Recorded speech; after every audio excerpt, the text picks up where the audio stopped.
just out of sight. Can't face me in the light. They'll return, but I'll be stronger.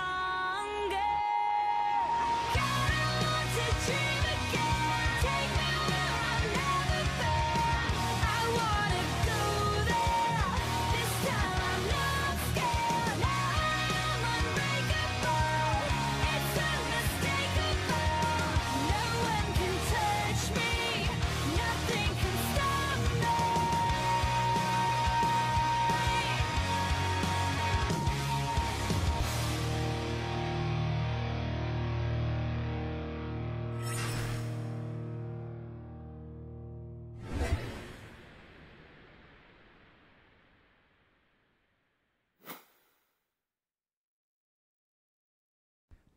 Tingin ko yung problem kung ba't puro 1-1 or either 0-2 or 1-1 yung scores namin kasi kasi laging yung first game namin, either kinakabahan yung mga players, tapos sa game 2, dun lumalabas yung tunay na MSK. So, para ma-solve namin yan, siguro, try na lang namin mag-warm up before pumunta dito sa Garena office. Obviously, disappointed kasi kami sa results namin na initial kasi expected namin na mas maganda yung performance namin na sana kami waiting sa finals kaso ayun nga hindi. So, tatry na lang namin bumawi sa next games namin kasi yun yung mga crucial na games.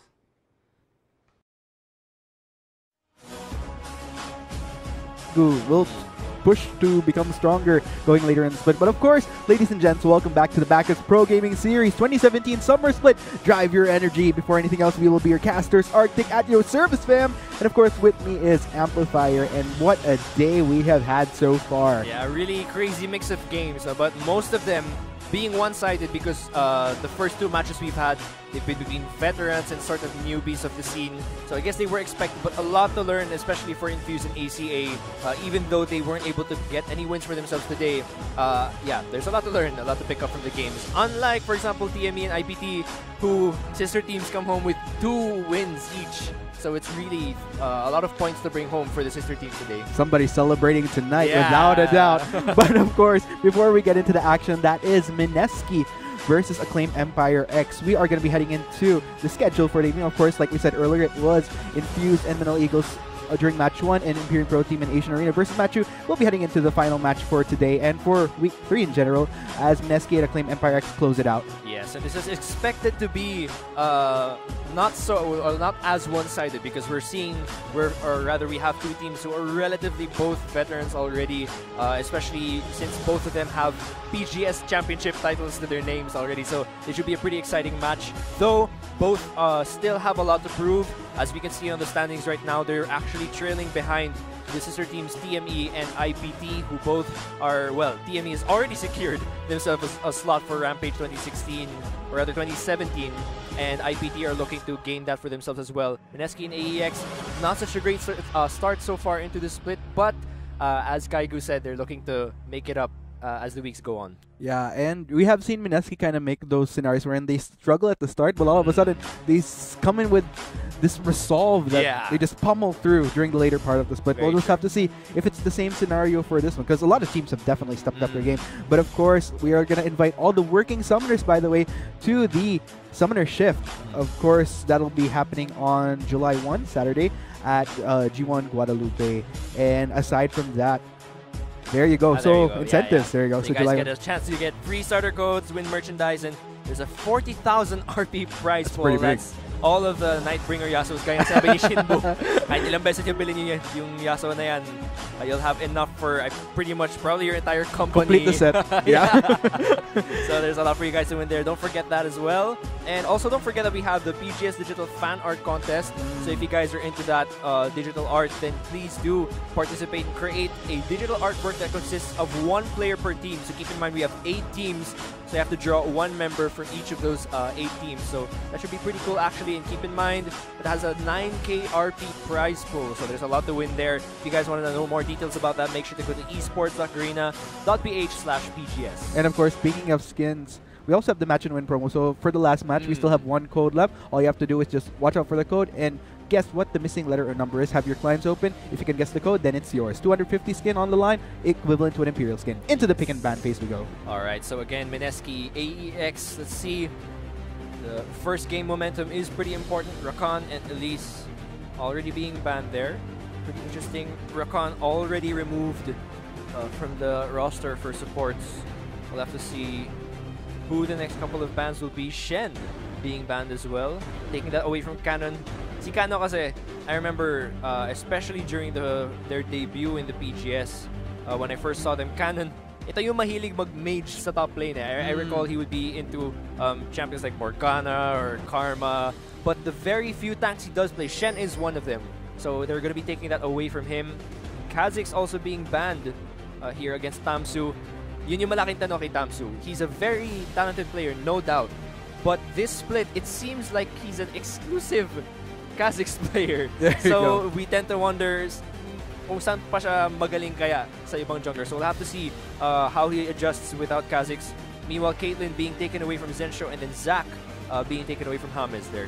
Yeah, what's interesting here, oh, there we go, the Galio. Yeah. So we've been talking about this pick and ban right here. I mean, like, you either pick it or ban it. So MSK gonna take full advantage of that being open. Yeah, so EXO gonna be grabbing that one. We had a couple of issues before, keep in mind with MSK, because just like Kaigu said, hindi ganun kaganda yung start nila so far in this split, especially considering that they were the winners, the champions of the previous split. This is not what we were expecting from them, and EXO in particular has not really delivered in terms of expectations. Usually si EXO, gaya na sinabi ng mga tao dati, medyo household name na yan eh. Exactly. Competitive. He's really known, even back during his AD carry days, he was really known as one of the star players, not only of MSK, but of our region.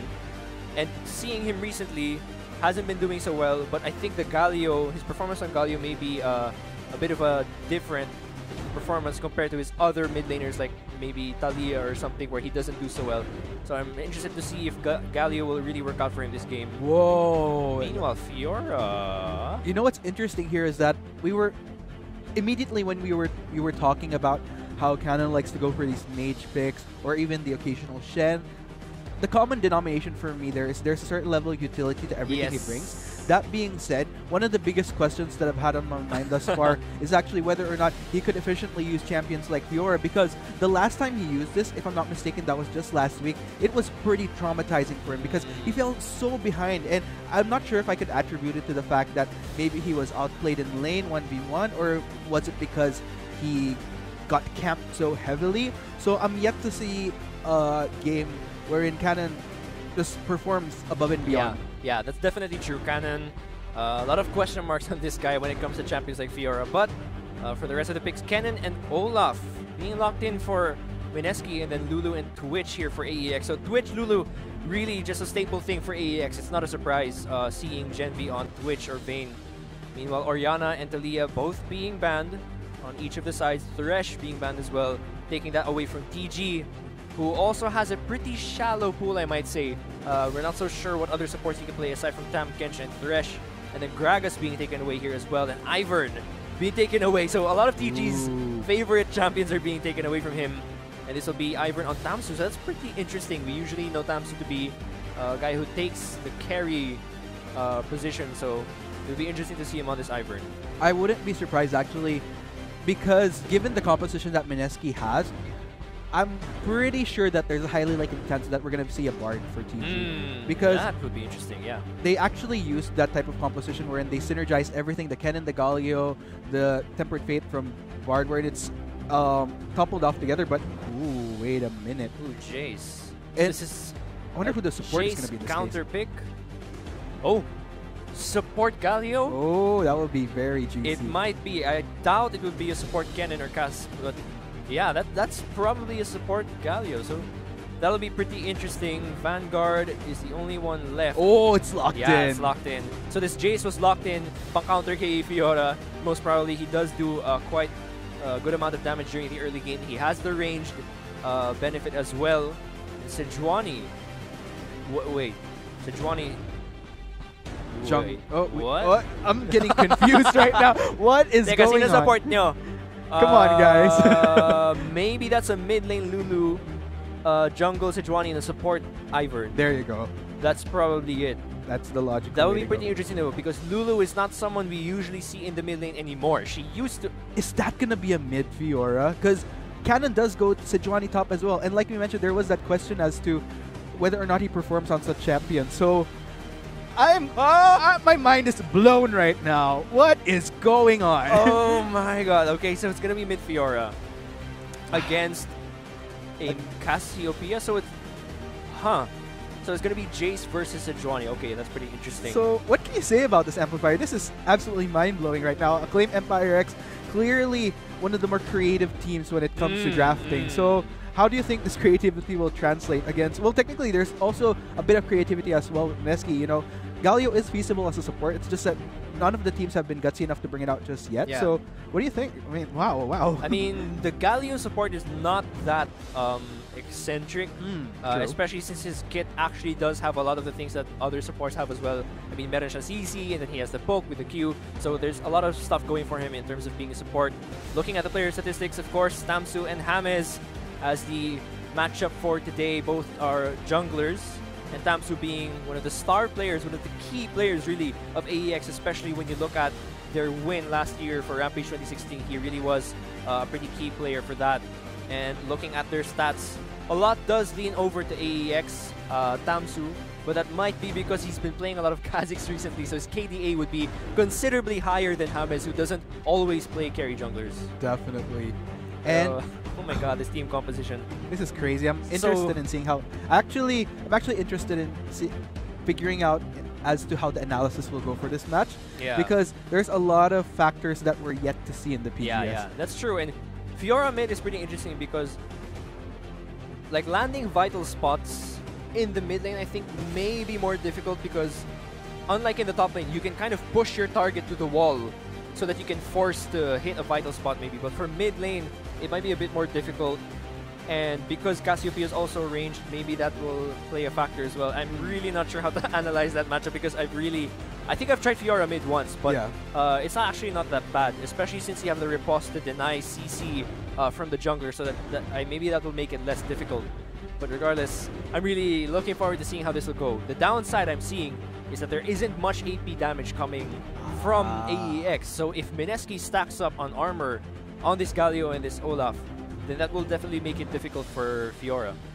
And you know, I think I kind of get the Fiora going later on to mid and late game, because at least Awaken will have the CC support coming from factors such as the Sejuani, coming from Daisy as well, coming from Lulu. But until such time, this might actually be quite tricky for him in the early phase, once the general laning phase. Yeah, that's what I'm scared for Awaken. Yeah, because unlike in the mid lane, actually, let's just get into the game first before we get into the analysis. Let's see. Getting pumped.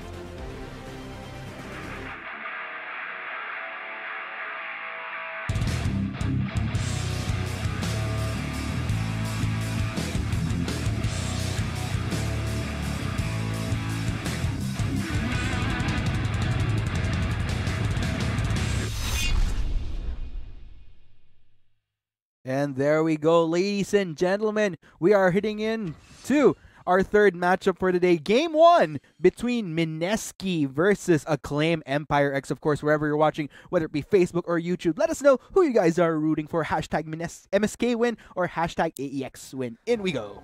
Yes, so here we are. It's going to be most likely standard starts. And like we were saying, this mid lane matchup is going to be very interesting. Cassiopeia doesn't have such a great early game either. But because she is ranged, she might have an easier time compared to the Fiora, who is in melee. Because, like we were saying, because Fiora is usually played in top, there's usually more of a guarantee that you're going to be facing someone who's also melee. So that makes it better for her, because she can trade easier. But if you're facing someone who's ranged, it makes it very difficult for you to land those vital spots. So it'll be interesting to see how AEX plays this out and how Mineski will respond. EXO actually brought in the Exhaust as well, so that will be very useful on the Fiora and the Twitch. Man, oh man, oh man. It's so interesting that right off the bat in the pick and ban phase, like, both sides kind of trying to counter each other. Yeah. But when all said and done, once the swapping started, and that's where things got really complicated. And especially for I guess Mineski? Well, I don't know both sides, because like the Galio is suddenly going support, you're sending the Fiora mid. Yeah, a lot of interesting stuff pulled out just from the get-go, so we'll have to see if it's worth Yeah. the cheese that we're seeing so far. I mean, like, to be honest, I'm glad I'm not the one analyzing most of this Yeah, game so yeah. far, so it's all on you, Amplifier. We'll have to see. I don't know. There's a lot definitely to learn from this game. We'll have to see. And there are the Keystone Masteries, of course, going off. So there we go. Game goes on. But Ken and Galio, not usually a duo we see in the bot lane. There is a pretty considerable amount of poke coming from both champions, though. So Genvi will have to be careful since he doesn't have much sustain coming in from the Lulu. And there's an immediate flash. Oh! Whoa! A little bit of a misstep right there by Exosen. Does still survive nonetheless. Awaken gonna try to get...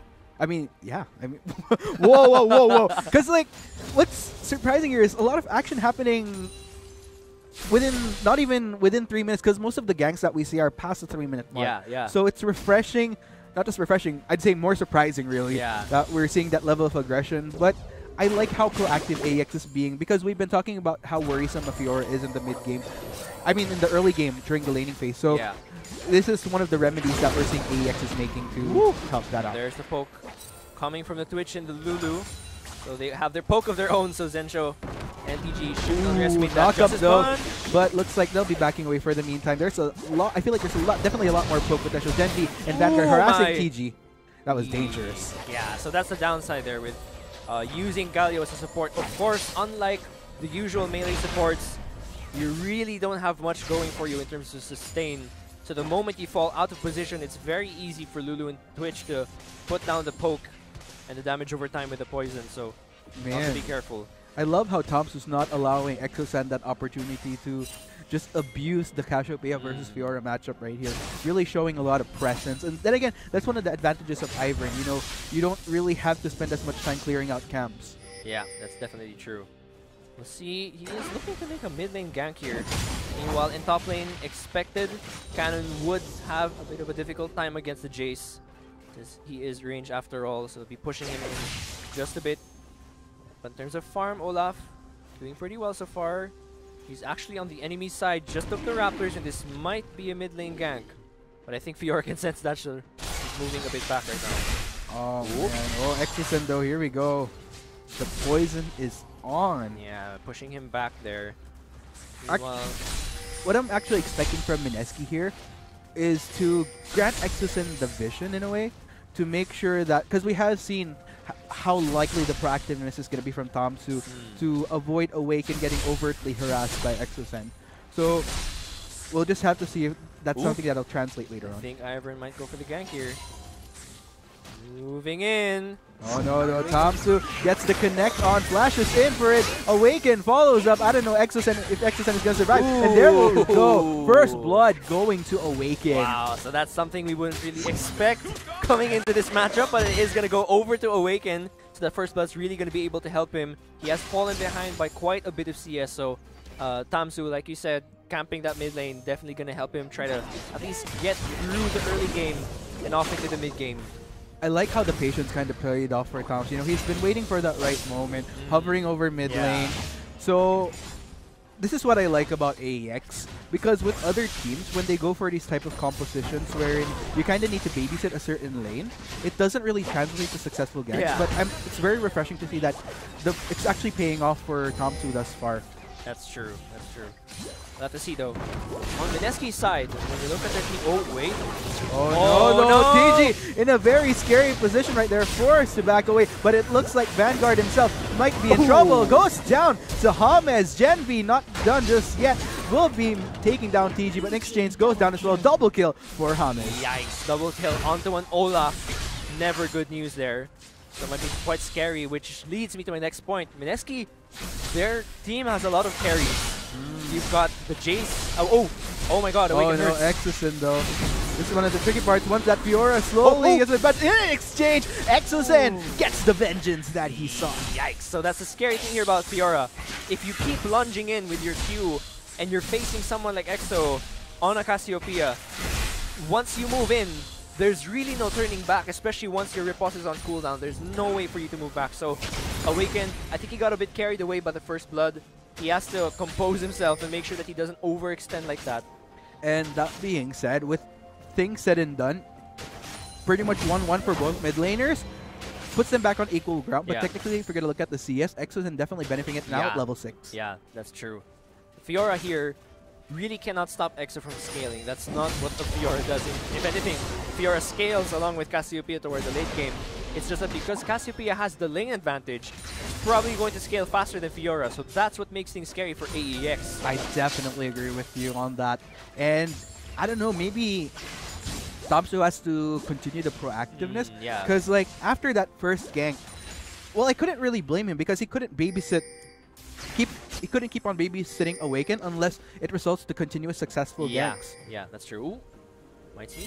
Oh, this is interesting. Thompson gonna go for the deny though. James, I don't think he's gonna be happy about that at all. Yeah, there's a deny there, and Fiora here just to secure things, but that will be a red buff stolen from Olaf. So having a bit of a hard time there. Yeah, the but buffs are taken away. Nonetheless, though, it doesn't really slow down James because of that double kill. If anything, Yeah. it just puts him back on equal ground. with Yeah, Thompson. that's also true.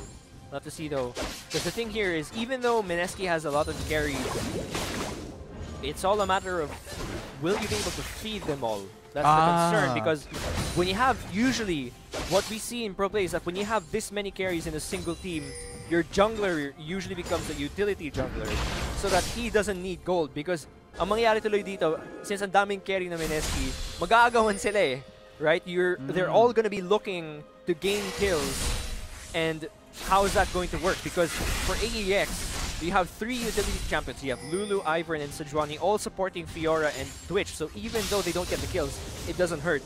But for every kill taken away from a Jace, from a Kennen, from an Olaf, it hurts all of them. So they're not really supporting each other in that sense, since they're all trying to take something. True, true. And I'm not sure if this is intentional or if it's a result of the unpredictable drafting that AEX had. Yeah. That it kind of forced them into this position where Weird. they didn't account for that. Yeah, yeah. It's a bit of a weird pick and ban, really. There goes the blue buff. Over to Ivern since Fiora. Oh, yeah. Never mind, just kidding. That's actually 2 blue buffs there, so. And you know what I like about how AEX drafted this? Because we do know AEX for being creative with how they draft. It's just that the past few games, they've been leaning towards a more meta-oriented composition in a way. Yeah, yeah. So it's like almost unexpected that AEX kind of Went back to that yeah. when you'd least expect it. And I don't think MSK was prepared for that. Yeah, that's true. But that being said, it wouldn't really matter at the end of the day. What matters later on during the mid and late, if ever. Because I really like how AEX has a well-rounded composition, regardless of how creative it might look. Because still there's that good front line, you have great utility, a lot of protection for both Awaken and Gen V. It definitely allows them a lot of room that even though MSK has a lot of damage, I'm not sure if they'll be able to maximize the damage considering all the utility that AEX brings to the table. Yeah, that's definitely the question there. When you look at the 5v5 and you see all these front lines, you know, Ivern, Sejuani, and of course Lulu with the security for the ult. Can all these carries deal enough damage to shred through all of that and then kill the Zensho though goes for the kill. Hero's entrance not really getting as much. Zensho on the other hand taking so much damage, forced to back away, goes down to Vanguard. Here comes the teleport though coming from Awaken. They seek blood, they want TG trying to run it out. I don't think any of the members of MSK will be able to help him though. Winter Forward trying to deal as much damage, but I don't think that'll work in the end. Awaken gets the kill. There you go. So Awaken securing another kill for himself, and that was actually kind of ugly to watch, the synergy there between Senjo and TG, because it was kind of non-existent. It's very awkward because since the ult of Galio requires you to target an ally, and if your ally happens to rush past way far that point, well, TG was kind of actually useless in that exchange because he didn't knock anyone up. So I'm kind of wondering if MSK thought it was gonna work, but then seeing it now, after that exchange, they realized, oh, it's actually kind of awkward. Kasi it really doesn't match. So it's definitely weird. And what's surprising for me is that Zensho actually performed above and beyond on this cannon before, but looks like we'll be having a fight. I'll have to hold that thought more now. Thompson now in the vicinity. James as well manages to take down Awaken. Looks like the tables have turned. Thompson trying to run away. Daisy trying to prevent the inevitable, and down goes Thompson. That is going to be a 2-0 in favor of MSK. Yikes, and James is starting to get really scary here. There's no one that can run away from this guy once he moves in. One of the win conditions of MSK, because I mentioned earlier that they're kind of trying to steal things from each other, but if they're all winning their lanes, that's actually not a problem, because as long as they're getting consistent gold from their lanes, all of them will eventually get fed and snowball and then end the game really quickly. That's how it's going to look. Exactly. So it's a very risky win condition, but if a team can pull it off where all of them are just winning their lane, then there's really not much of a problem. And it seems like that is what might happen here. And they got it to James, definitely making it work for the team thus far. I actually like that point that you brought up, because if you're going to look at it, like we mentioned, AEX has a great front line. They have all the utility to protect their carries, but they're not quite there yet to actually make it work. They still need to skill later on, get the items to actually take in all the damage coming from MSK, because at the end of the day, if they don't reach that point, they wouldn't be able to survive long enough to really protect the carries at the end of the day. That's true. So really right now, the purpose of all of this utility is just to help bridge the Twitch and the Fiora into the mid to late game.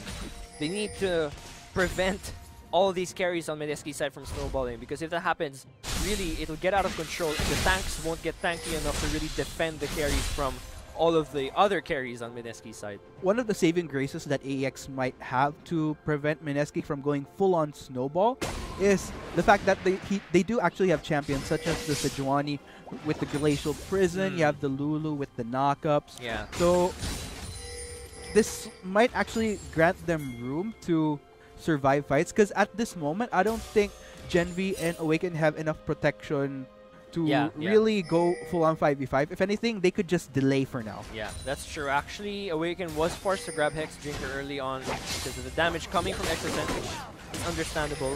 I think... Oh, Hammers. Oh no, though. Sneaky. Gen V goes away. But yeah, survives yet another bit. Exocent actually within the vicinity as well. So they were going to go full dive there. Red team's turret. Actually, in exchange, Kaigo actually managed to get first turret of the game. MSK 4-man. Push right here. But look at the damage to Gen V. They're forced to back away for the meantime. Awaken though, and here comes the teleport. This is gonna be a fight. Down goes Exocent though. And looks like AEX might actually be able to get this. Kaigo now, it's going to be a full-on 5v5. TG taking so much, goes down to Gen V. MSK forced to back away. Kaigo and James backing away for the meantime. Will they be able to survive? And yes, looks like they will run it out, but no! Oh, it looks like Kaigo might actually get caught out in the end. James, though, manages to get Gen V. Unstoppable James. Yes, he is mid. So actually, still there. That's the stun. Tomato, the only surviving member of AEX. This is turning back to MSK. They get the kill. They get the ace. Oh my gosh. At first, it seemed like AEX was the one winning that team fight, but they stayed way too long. And Jason Olaf's early lead really manifested in that fight. You could see, because of how long it took AEX to sort of finish off that fight, it actually gave Kaibu and James enough time to secure a couple of kills and then take down the rest of the members. So hopefully we get a replay of that. But yikes, this took a really big swing in MSK's favor.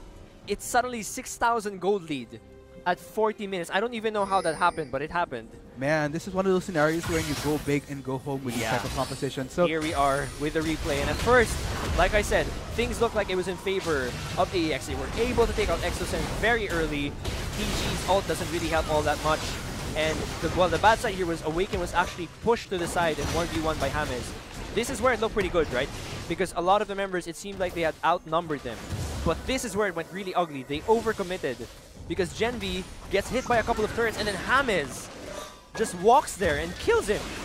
That was really, really bad.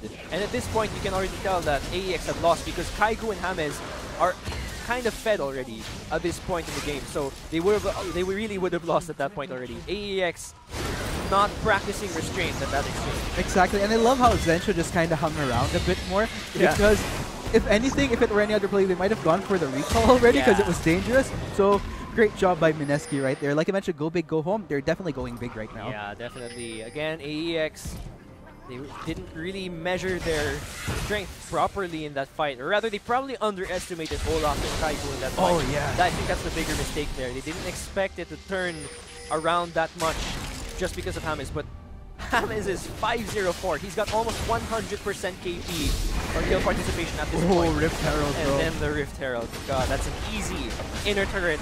4-1 Boom! on the turret score. And a huge goal lead of 17 minutes in. And MSK is just not stopping. They know that it could easily overwhelm AEX with the damage right now. And, oh man, there goes Rift Herald once again. So MSK will be backing away for the meantime. You know, a little bit of restraint. Yeah, you know, they definitely have a lot of room. They actually have to back out because Fiora or Awaken was split pushing there at the bot lane, but I think that's going to be the Jace going back to recall. Genvi though going for a sneaky. Peachy soaking up the damage as well. And Genvi in exchange, actually very low on mana, but Awaken, will he make something out of this? Cannon actually has access to his Glacial Prison, so this might be a potential setup, but AEX fortunately missed out on that window of opportunity. Yeah, they're going to be backing out there. We saw from that small engage, no, kulang na kulang pa si Genvi sa damage. She actually really didn't deal or really didn't give much of a dent to the other members of MSK. So we can see at this point, AEX really lacking damage. Yeah, but Twitch and Fiora didn't scale well enough to foresee this giant lead that MSK has right now. They need to slow down the game somehow. And I was going to say earlier during the early game, one of the things that are most important for AEX throughout this entire game really is vision. They need to be able to keep track of where James is so that in case AEX start a fight, there are no situations that happened like earlier where it suddenly turns on them that James comes in and then just cleans everyone up. Exactly, and I feel like another thing is positioning, because like you mentioned, Awaken and Genvi thrive when they get the protection and the front line coming from Cannon, Tamsu, and Vanguard. That being said, he was isolated from the rest of AEX, that James and Kaigo was just drumming onto him like there's no tomorrow. So again, AEX has to play this composition to the teeth. Not to mention they want to prolong this game as much as possible, that they could start tanking out the damage coming in, because it's pretty overwhelming for them right now. Yeah, it really is. The damage is too much for all of the members to handle. Can we just talk about James real quick? 90% kill percentage. That is insane. Oh my goodness. Yeah, he's just really central to a lot of the fights that we've actually had throughout the 20 minutes we've been in this game. And there's no one that can 1v1 the guy right now. He's actually slightly going for utility right now because he actually bought the Knight's Vow. So it's actually pretty interesting. And that will help the other carries as well, Jace and Kennen, for example. So let's see how the rest of the game goes. But like you said, AEX, they need to slow things down because MSK is kind of snowballed out of control at this point. Oh man, MSK really showing up in this game. It's so refreshing. And I was kind of worried for MSK watching the past few games that they've had, but they're in total control right now. If anything, if they could perform like this not only in Game 1, but going into Game 2 as well, we might actually see a 2-0 out of them. Yeah, that's true. I mean, because one of the problems with AEX composition is that two of them are kind of losers in lane, right? Like, Fiora couldn't win the Cassiopeia lane. So even though Tamsu camped for maybe 3 minutes, it wasn't enough to really help Awaken get out of the early game and kind of snowball into the late game. The same could have been said for Genvi, because even though Zensho wasn't exactly killing him all the time, because the other lanes were winning and James got so fed, Genvi couldn't also snowball to potential. So really, there's a lot of things kind of hampering Fiora and Twitch right now, and it's kind of difficult because AEX's team composition is very weird. In the sense that it doesn't operate like the traditional team compositions we usually see, where there's full-on utility, but the utility right now isn't working because there's not any damage to follow up. And the thing is, when you're running these type of compositions, knowing your win conditions, you really want to try to be defensive as much as possible. Try to play it a little bit more safer, because you couldn't really do as much in that early game. That being said, I don't feel that AEX really took all the necessary steps to do so. We did see a lot of presence from Tamsu in that early game, where it actually resulted to taking down Exosen, but after that, they kind of fizzled out at that point already. The vision's still lacking from AEX so far. We might see a Baron. Ooh. Wow, that's an early Baron. Yeah, but I definitely think that they have all the avenues in the world, especially with Kaido kind of pushing down on this bottom lane right here. So here we go, Vanguard actually coming in. Tamsu as well, will you be able to go for the steal? Still goes to MSK, and Tamsu quite the trouble he is in. Exosen getting the kill, 11 and 6. Oh man, almost leaning towards the 10,000 gold lead. Kaigo as well, kind of dishing it out against Cannon. Will he go for it? There goes the Glacial Prison though. Will Kaigo go for it? Yes, he does and gets the kill. Is on a rampage to... Oh man. 4-0-1 on this case, and the support gets the kill. Does he? Yes, he does. So a bonus shutdown there for Vanguard, but 4-1 and 5-0 on James and Kaigo there. and all of the objectives are just falling one by one right now. 5-2 on the third score and 22 minutes in, and almost a 10,000 gold lead at 22 minutes in. And it makes you wonder, should AEX do this again? Oh man, like, I think they can. It's just that, like I mentioned, at the end of the day, you really need to take all the precautionary steps necessary to transition well into the mid and late game. The problem is, it didn't really manifest for them in any way whatsoever. It really didn't. And the thing is that I really like how AEX, they have the guts to go for these creative compositions, and based on previous splits, they actually do really well. It's just like, that being said, when you miss out on players such as Calculated, who are actually capable of pulling off such compositions, it makes me wonder if this new roster can do the same as the AEX before. Yeah, because just like you said, you have to keep in mind, AEX is working with a very different roster now. It's no longer the same as it used to be. So I don't think this was... Cheese in itself is fine if there's a kind of logic behind it. I kind of remember during was that the NALCS, was it, where there was a cheesy composition by Gravity, I think that was. It works if there's a logic behind it, but in this case, it doesn't really work out the same way. I don't know why the Fiora mid was something that AEX decided to pull off. Especially when we see that they didn't execute it properly, right? Awaken fell way too far behind. Exactly. And he's not doing enough damage now. And the problem is that element of surprise that they have went against their favor. Yeah. And they're paying for it dearly in this game. And here we go. MSK just knocking on this inhibitor turret right here. AEX, there's counter assign. There goes the Glacial Prison though. Cannon going in onto Zentra. This is a messy fight that we're seeing here. Hamas though, gonna be backing away. Whoa, Exosun actually goes in on the Vanguard, gets the kill. Things are going way too south so fast for AEX. Oh my goodness, this might actually be the cleanup. Down to triple kill for Exosun. Awaken, the only surviving member. Kaigu smells blood, wants to get in onto Awaken. This might be the game, ladies and gentlemen. Mineski coming off so strong in this game. 24 minutes in with an over 10,000 gold lead. And just like Kaigu said, gagalingan daw nila throughout all of the games that matter. Fans of Mineski right now are definitely not disappointed. Ladies and gentlemen, game 1 goes to Mineski. Alright, so GG, well played there. Great job from Mineski. Whew. So again, giant question mark on top of both of our heads, and I'm sure for AEX as well. They must be wondering if they should continue to pull off things like that. Again, there was nothing wrong with Acclaim Empire X going for cheesy compositions. There was nothing wrong with them sort of derailing from the meta picks and everything like that. It's just that if you're gonna pull off stuff like that, it has to be supported by, you know, the proper execution and the proper strategy. In this case, it really didn't work out because Fiora, even though Tamsu tried to help her throughout the early game, it couldn't be helped because James kind of really got out of control in that game. He was just present throughout nearly every single fight. If you look at his KDA right now, 509. He was really just there almost the entire time something was happening on the map. And there was nothing that AEX did to stop it from happening. I think that's the biggest problem there. They did nothing to stop James from wreaking havoc across the map. There wasn't really much vision control. Ivern, even though he stole, he wasn't really putting down the vision to make sure that they knew if James was going to be there or not. And looking at the damage, holy crap, Kaigu's damage. Oh man, Kaigu. We've been talking about James. We've been hyping James the whole time. But yeah, you know what?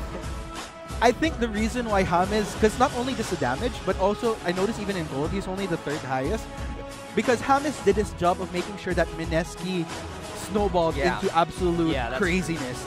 So it only manifested like Exosun, Kaigu, the damage that they had wouldn't have been as prominent as it is as we've seen in the graph if it weren't for James. Yeah, that's true. So, I mean, I don't know if Mineski's team composition would have worked if they were facing someone like TME. I still think that may have been too many carries on a single team to be too risky probably.